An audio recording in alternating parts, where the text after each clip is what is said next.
என்னுடைய தலைவன் புரட்சி தலைவர் எம்ஜிஆருடைய நாமம் வாழ்க. என்னுடைய புரட்சி தலைவருடைய ஆட்சி மலர வேண்டும். என்னுடைய புரட்சி தம்பி, நான் என்ன சொல்றேன்னா, இளைஞர் இல்லை, இப்போ ஒரு கிளிகிழிப்பை ஆடினீங்கன்னா போறவங்க வரவங்கலாம் பார்ப்போம். என்ன சவுண்ட்? அரசியல் வேற, நடிகர் வேற. அன்னைக்கு புரட்சி தலைவர் இருந்தார், அன்னைக்கு அம்மையார் ஜெயலலிதா இருந்தாங்கன்னா அவங்கன்னா வந்து முதற்கட்ட பணிகள் செஞ்சுருக்காங்க. மக்கள்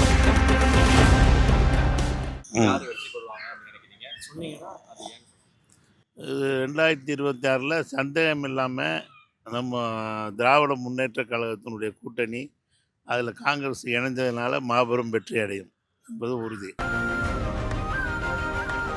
நெக்ஸ்ட் கொஸ்டின். நெக்ஸ்ட் யாரால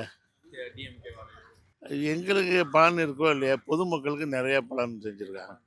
இப்போ உதாரணத்துக்கு இந்த மகளிர் இலவச பயணம், மகளிர் உதவி உரிமை தொகை, இப்படி பார்த்தீங்கன்னா எண்ணில் அடங்காத ஒரு திட்டங்கள் இருக்குது. நிச்சயம் லிஸ்ட் பெருசா போய்கிட்டு இருக்கு.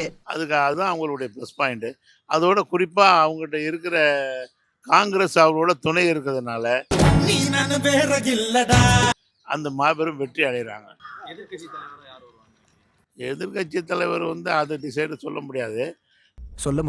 அதுக்கு எதிர்கட்சி தலைவருக்கு குறைஞ்சது 40-42 சீட்டு வேணும். தனியாக வந்து யாருமே 42 சீட் நிற்கலை. அதனால் இது படுதோல்வி அடைகிறது என்னென்னா அனைத்து இந்திய அண்ணா திராவிட முன்னேற்ற கழகம் தான்.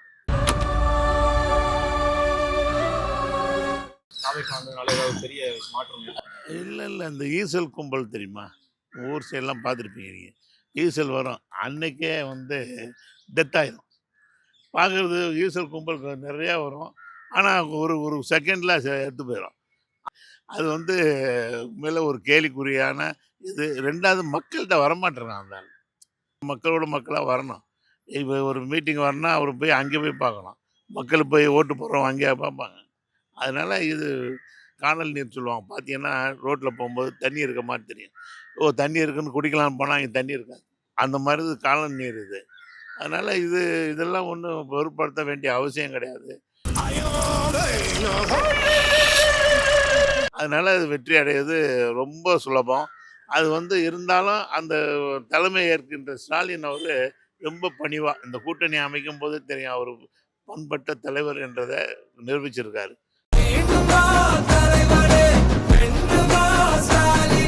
பொறுமையாக இருந்து அதுக்காக சேர்த்து வச்சார், ஒரு சிதறல் இல்லாமல் முடிச்சு கொடுத்தார். அதனால பெரிய வெற்றி அடைவது உறுதி.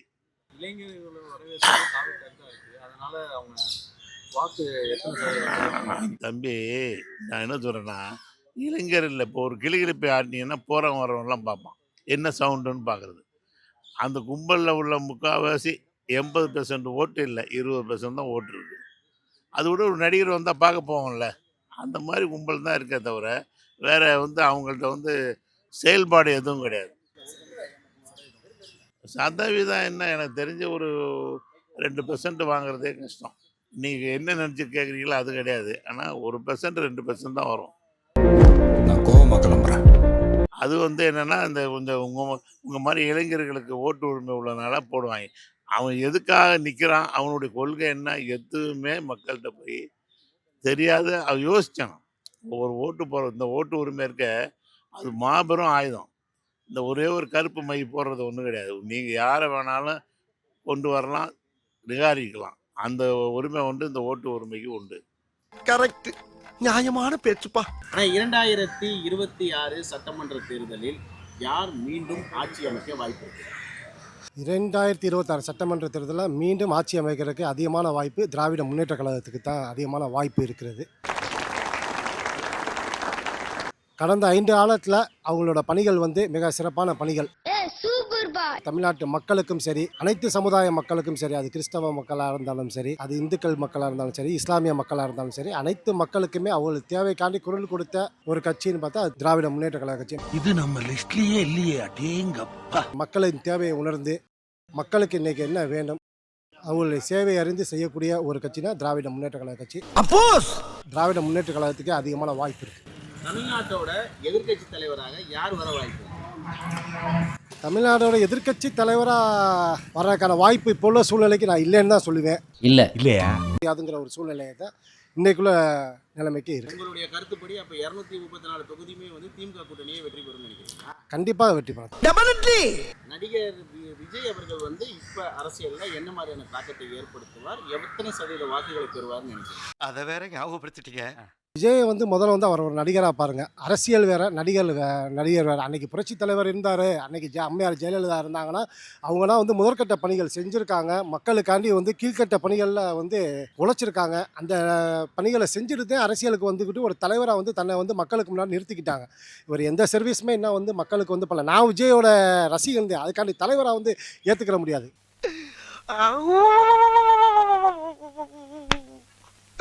ரசிகனாக மட்டும்தான் பார்க்க முடியும் விஜயை, தலைவராக ஏற்றுக்க முடியாது. இன்றைக்குள்ள அரசியல் சூழ்நிலைக்கு காலம் போகிற போக்குக்கு அவரோட அரசியல் வந்து மக்களுக்கு வந்து பாதுகாப்பு இல்லாதது. இப்போ திமுக கூட்டணியை பற்றி பேசும் பொழுது அதிமுக கூட்டணி வேகமாக கூட்டணி முடிவுகளை அறிவித்து பிரச்சாரத்துக்கு எடப்பாடி போயிட்டாரு. திமுகவோட கூட்டணியில் வந்து பார்த்தீங்கன்னா ஏற்கனவே திமுகவோடு பயணித்த கட்சிகளுக்கு தொகுதிகள் குறைவாக கொடுத்துருக்காங்க. திடீரென வந்த தேமுதிக அதிகமான தொகுதிகளை கொடுத்துட்டாங்க அப்படின்ற மாதிரி ஒரு உள் சலசலப்பு. நிறைய பேர் போய் பேசிட்டு வெளியே வந்து திருப்தி இல்லாமல் தான் நாங்கள் இருக்கிறோம் அப்படின்ற மாதிரி சொல்கிறாங்களே. கூட்டணி நிலைப்பாடு திமுக வந்து முறையாக செயல்பட்டுச்சுன்னு நினைக்கிறீங்களா? திமுக வந்து கரெக்டான முறையில் தான் அவங்க செயல்படுத்திருக்காங்க, கரெக்டான முறையில் தான் கொடுத்துருக்காங்க. என்ன திடீர்னு வந்து தேமுதிக வந்து ஒரு 10 சீட்டு வந்து கொடுத்துட்டாங்கிறங்கிற ஒரு சலசலப்பு வந்து மக்கள் வந்து பேசுகிறதா வந்து பார்க்குறோம். தேமுதிக வந்து ஒரு முன்னாள் வந்து ஒரு எதிர்க்கட்சியாக வந்து அவர் விஜயகாந்த் பீரியடில் வந்து இருந்திருக்கிறாங்க. மக்களோட சர்வீஸ் நல்லா பண்ணியிருக்கிறாங்க.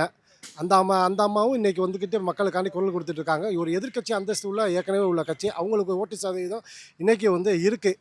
அதனாலதே வந்துக்கிட்டு திராவிட முன்னேற்ற கழக தலைவர் வந்து அதை தேர்ந்தெடுத்திருக்காரு. சாதாரணமாக வந்து அவர் தேர்ந்தெடுக்கக்கூடிய ஒரு நபர் கிடையாது. அவர் மட்டுமே அதை தேர்ந்தெடுக்க மாட்டார். எப்பயுமே பொறுத்த வரைக்கும் திராவிட முன்னேற்ற கழகத்தை பொறுத்த வரைக்கும் ஒரு ஆள் மட்டுமே எதையுமே தீர்மானிக்கக்கூடியது கிடையாது. அது எல்லாமே ஒரு கூட்டு பணிகள். குழு அவர் செஞ்சு ஒரு சரியான ஆய்வு செஞ்சுட்டு தான் ஒரு தேமுதிகவுக்கு ஒரு 10 சீட்டை கொடுப்போம் அப்படிங்கிறது அவங்களுடைய நலன் கருதி தான் கொடுத்துருக்குறாங்க. அவங்களோட பணிகளும் நல்லா இருக்கும். கண்டிப்பாக அது ஒரு நல்ல முடிவு தான், வரவேற்கத்தக்க முடிவு தான். மக்கள் நல்லா எழுச்சியாக தான் இருக்காங்க. தேமுதிகவுக்கு ஒரு 10 சீட்டு கொடுத்தது அந்த கட்சியை வந்து மீண்டும் வந்து உயிர்ப்பிக்க வைத்தது திராவிட முன்னேற்ற கழகத்தை சார். 2026 சட்டமன்ற தேர்தலில் யார் வெற்றி பெறுவா? அது ஏன் சொல்லுவாங்க? எம்ஜிஆர் ஆட்சி வந்து எடப்பாடி தலைமையில் அமையும். அதில் 100க்கு 100 உண்மை. ஏனால் எதிர்த்தரப்பு கேண்டிடேட்டை பொறுத்தவரையிலும் ராயபுரத்தில் நன்கு அறிமுகமானவர் டி ஜெயக்குமார். நல்லவர், மக்களிடம் அடிக்கடி தொடர்பு உள்ளவர். ரெண்டாவது, எடப்பாடியார் தலைமையில் ஏன் ஆட்சி வரணும்னா புரட்சி தலைவர் எம்ஜிஆர் ஆட்சி அவர் கொண்டு வருவார். எப்படின்னா எம்ஜிஆருடைய சாதனைகள் என்னென்னவோ அந்த சாதனைகளை கண்டிப்பாக செய்வார். எம்ஜிஆருடைய சிறப்புகளை என்னென்ன வேண்டுமோ அதை செய்வார்.